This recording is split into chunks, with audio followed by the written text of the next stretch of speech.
Okay, have a look at this. These are the kinds of things, this ought to look pretty familiar.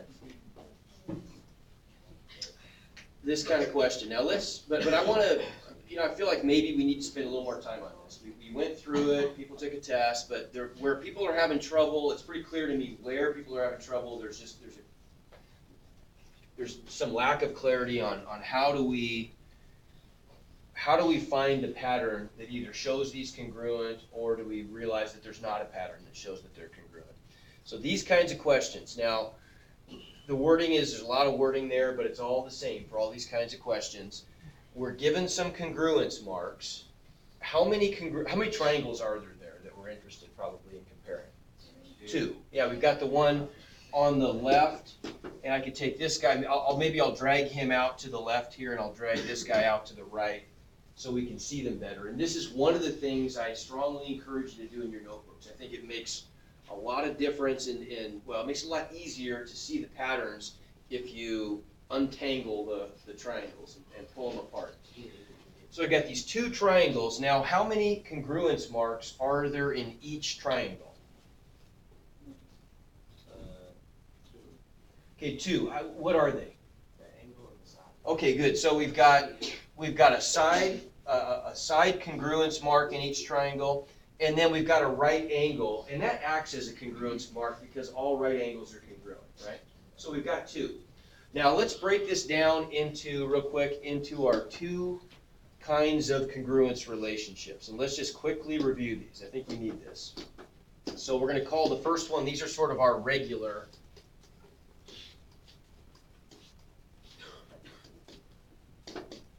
congruence relationships for triangles. So any triangle, wouldn't that be any kind of special triangle? What are they? What are our patterns? Side, side, side. Okay, so if all three sides in one triangle are congruent to all three sides in another triangle, then the triangles are congruent by that relationship. What's another one? Side, angle, side. Okay, what does that one say? How does that one go? That'd be exact. But how does the side angle side congruence pattern work? The angle has to be equal between. Okay, good, yeah, perfect, that's it. It has to be two sides and the included angle of one triangle are congruent to two sides and the included angle of another triangle. If that's true, then SAS shows the triangles are congruent. What's another one? Angle, side, angle. How does that one go? Okay, good. Two angles and the included side of one triangle congruent to two angles and the included side of another triangle. And then the last one? Angle, angle, side. That's it, right? Now that one's a little different. How does this one go?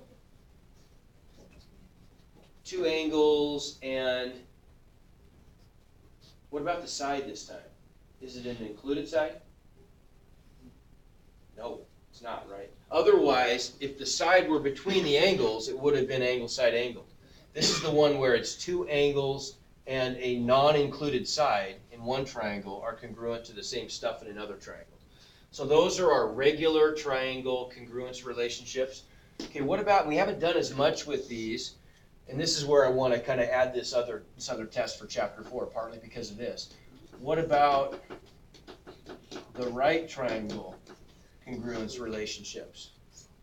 First of all, what kinds of letters do they involve? The regular triangle congruence relationships only have S's and A's, right? So what are they? H? I heard H, L, and what else?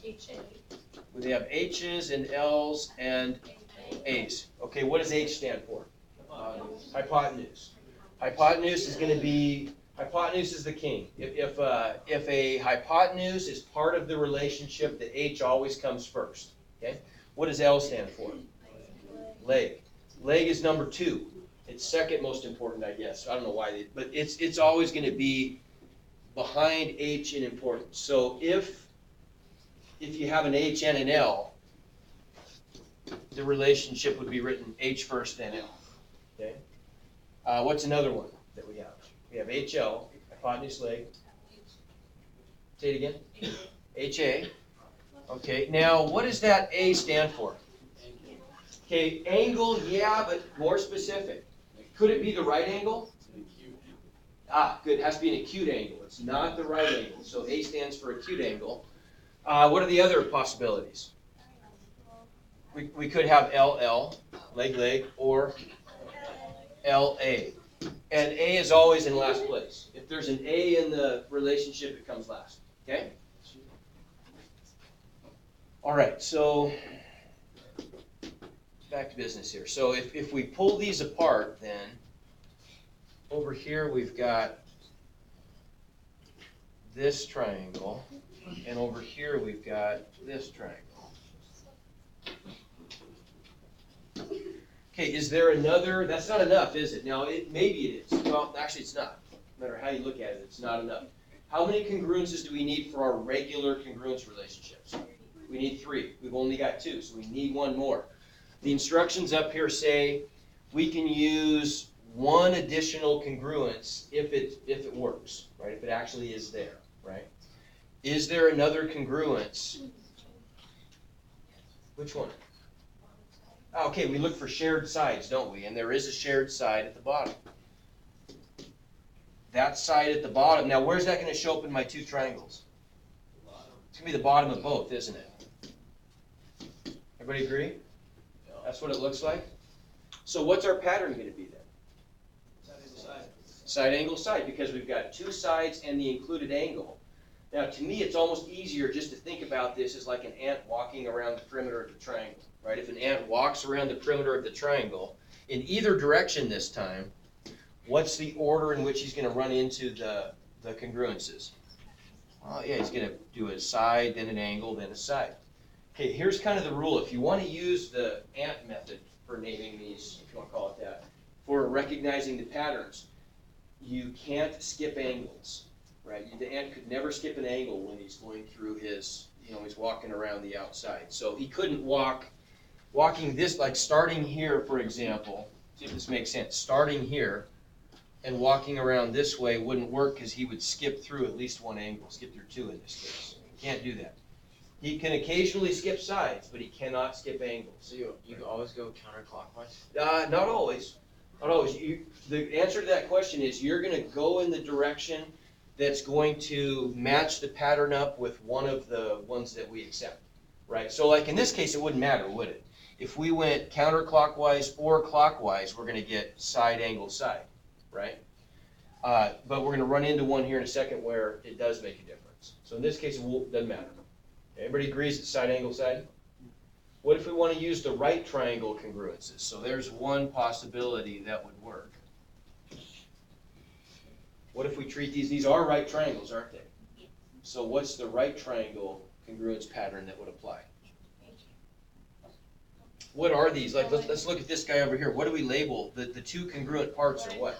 Yeah, they're legs, aren't they? That's the hypotenuse. So what's the other one we could use? No. LL. Right? Because I've got 2 legs congruent to 2 legs. Right? What about LA? 'Cause we can see that. Okay, but remember, this angle doesn't count because it's the right angle. So that one's off limits. Okay?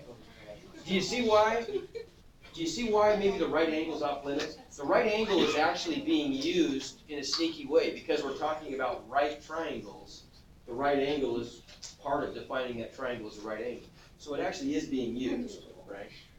Okay, moving on. Try another one of these. What's the other one? I think I wanted to do...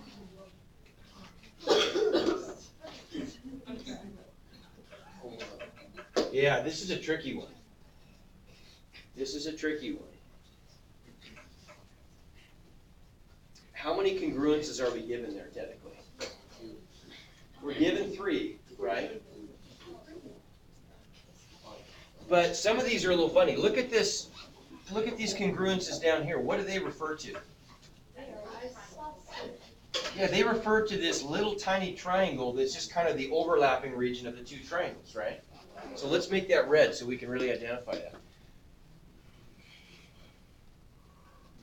Right, now, if I pull these 2 triangles apart, are either one of those 2 congruent sides really a part of the big triangle? Not really. If I pull them apart like we did before,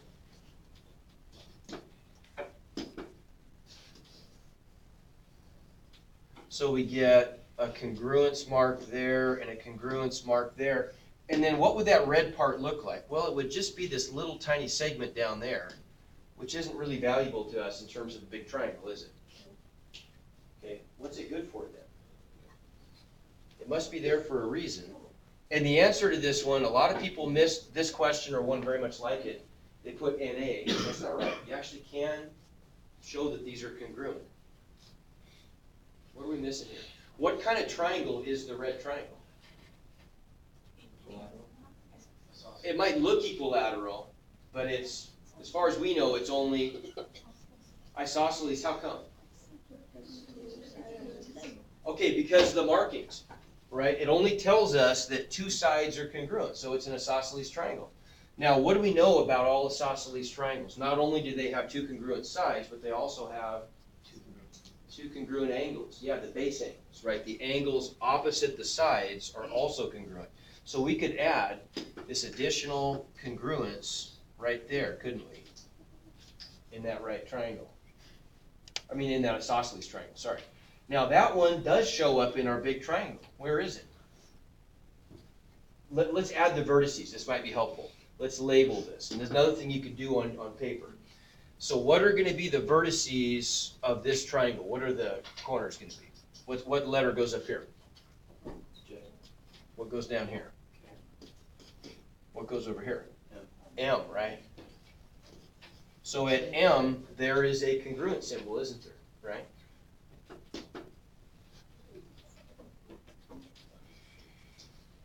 Okay, so if I draw this other triangle then, it would be what? L, N, O, and we've got congruence marks there, and where?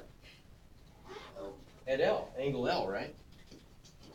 Okay, so now, Shaw, what's going to be my pattern on that one? Side, angle. How many sides do you see? Look at the congruences on this.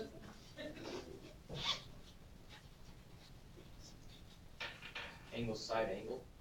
Okay, so here's yeah, now, and this is kind of a sticky point here. Is this angle, side, angle, or what's the other alternative? Or we could do angle, angle, side. It's not both. It can only be one of them, right? Which one is it? Angle, side.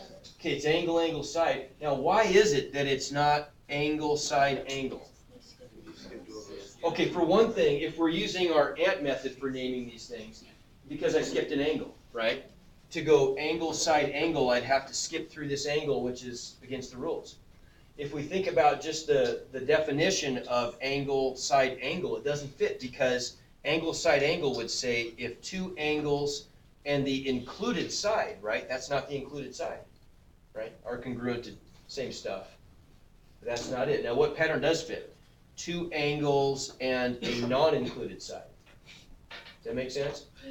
Okay, so it's angle, angle, side. Is there a right triangle relationship we could use here?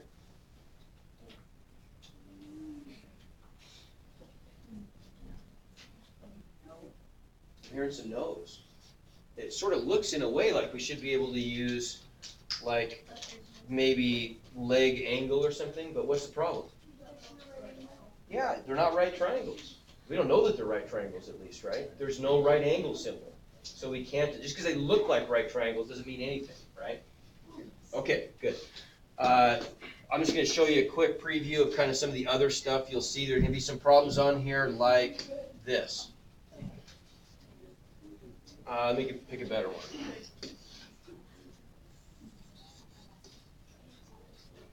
Yeah, that one. I like that one. Okay, so I'm adding some stuff like this where you have to do a little bit of algebra. Remember, we kind of took a break from this for a little bit, but these are those kinds of problems. Those kinds of problems where you have to use a geometry relationship to set up an algebra equation, right? So now, if we want to solve for x here, what's the geometry relationship that's going to be important?